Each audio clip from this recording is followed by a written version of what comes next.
optimistic that we can take another run up before the end of the year. So if you'd have told me back 1st of January that even if we ended up here near 2,600, we'd have a 30% year. And in terms of silver gains or losses every year since 2009, since the great financial crisis when everything changed across all currencies, all 9 major fiat currencies. And one thing that stood out to me is the 3 prior periods where silver had a really big year. All 3 of those were followed by another big year. So the most recent being 2019 and 2020. And so silver's up about the same percentage as gold. Leaves me kind of optimistic that we'll be able to extend this into 2025. Toward the end of 2022, gold was on its back foot, plunging below the $1,650 level. However, as the calendar flipped, more and more people started running back toward the gold market, pushing it toward the $2,000 an ounce area in 2023 and above. Since early 2024, the precious metal has been riding a remarkable bull run, repeatedly hitting record-breaking highs throughout the year. In this video, CraigHemke from tfmetalsreport.com discusses the latest movements in the gold and silver markets. From a technical perspective, Hemke predicts another price surge before year-end, and notes gold's impressive 30% rise so far despite initial challenges. Regarding silver, Craig predicts it may follow a similar pattern to past years, where strong gains are often followed by another big year. In 1980, the silver price peaked at $50, now equaling $200 adjusted for inflation, whereas it's currently trading at $31. While silver in US dollars may be lagging, the strong performance in other currencies illustrates that the global silver bull market is here for a while. The silver bull market has been forecasted to strengthen in the coming years, with silver reaching new all-time highs in the latter half of this decade. Based on recent trends, Hemke underscores his confidence in precious metals, driven by the U.S. debt of $37.5 trillion. He points to gold's recent surge following a $380 billion budget deficit report in August, predicting massive growth potential as the sector remains underinvested by major financial players. Conclusive evidence shows that the U.S. national debt ballooned from $5 trillion to $35 trillion during this period, and gold prices have risen by 10 times since 2000. That's a whopping gain of over 826% since the beginning of the century. Now we present the clips of CraigHemke's insights from his recent interview. Before we continue to discuss this, please subscribe to our channel and activate the bell icon for timely updates. For now, at least, we're just at another higher low part of the chart. A bull market, particularly in the COMEX gold and silver futures, is almost always defined by higher lows and higher highs, where you're just kind of stair-stepping up. And that's kind of where we are now, in not only in gold or silver, but also the mining shares are doing the same thing. We'll see where we go from here. I'm optimistic that we can take another run up before the end of the year. But at the same time, if you'd have told me back in January, with all that we knew that was coming, everybody was factoring in like 6 or 7 rate cuts, on New Year's Eve last year. And we knew that wasn't going to be the case. So we figured it was going to be kind of a tough year, at least to start. And it wasn't. So if you'd have told me back, 1st of January, that even if we ended up here near 2,600, we'd have a 30% year, I'd have said that's A-okay. And in terms of silver, silver gains or losses every year since 2009, since the great financial crisis when everything changed across all currencies, all 9 major fiat currencies. And one thing that stood out to me is the 3 prior periods where silver had a really big year. All 3 of those were followed by another big year. So the most recent being 2019 and 2020. And so silver's up about the same percentage as gold.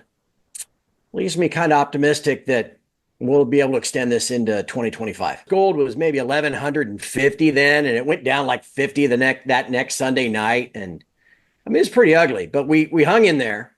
And the reason why was the math, man. It is what it is. And we're now $37.5 trillion in debt.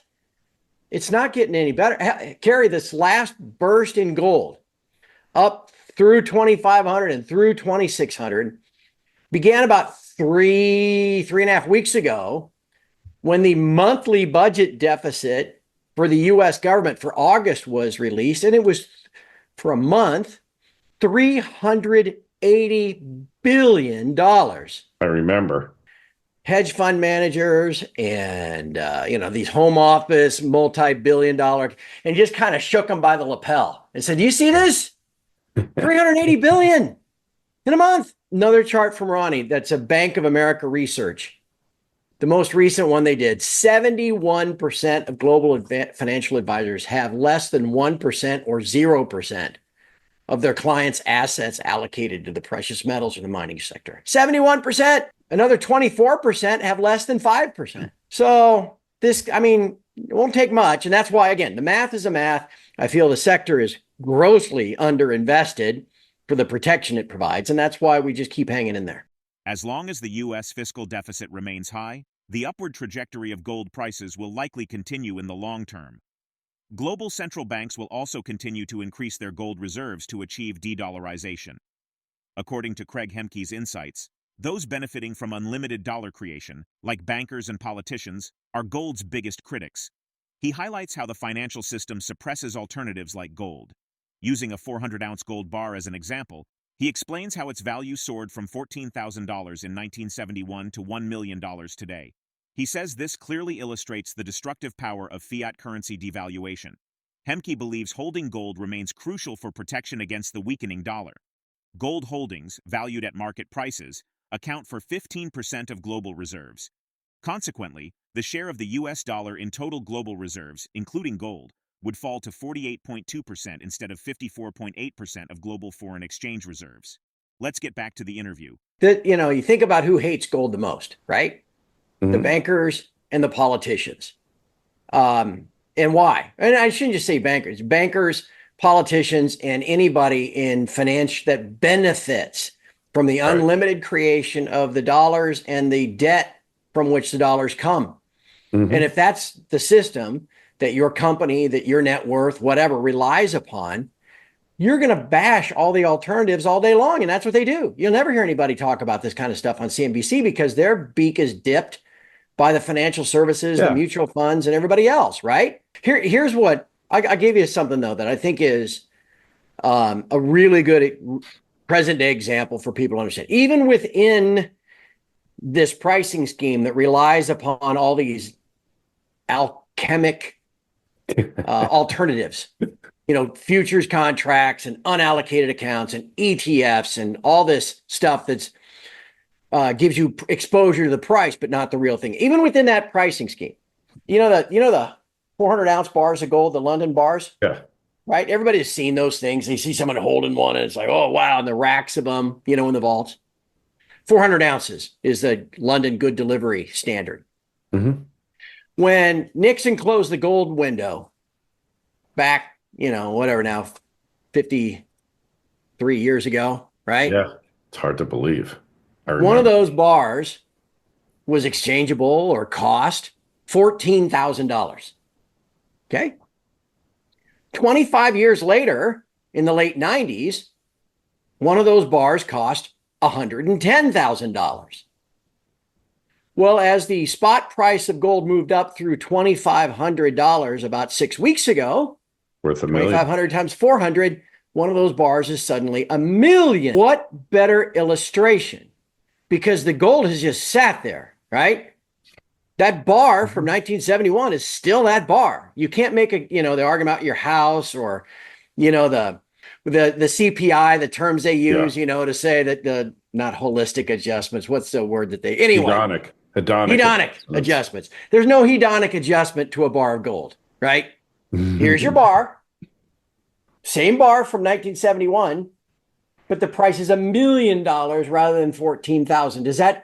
What better example or illustration is there of the destructive power of the fiat devaluation and that's why you own gold? For instance, a government with policies that favor fiscal stimulus or increased spending may stoke inflation fears, pushing investors to seek out gold as a hedge against inflation.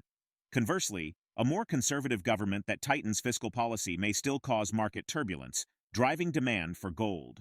What are your thoughts on the growing U.S. debt and its potential impact on gold and silver prices in the coming years? Drop your thoughts in the comments section below. If you find this video informative, don't forget to support our channel and turn on notifications to stay informed about our latest videos. See you in the next video.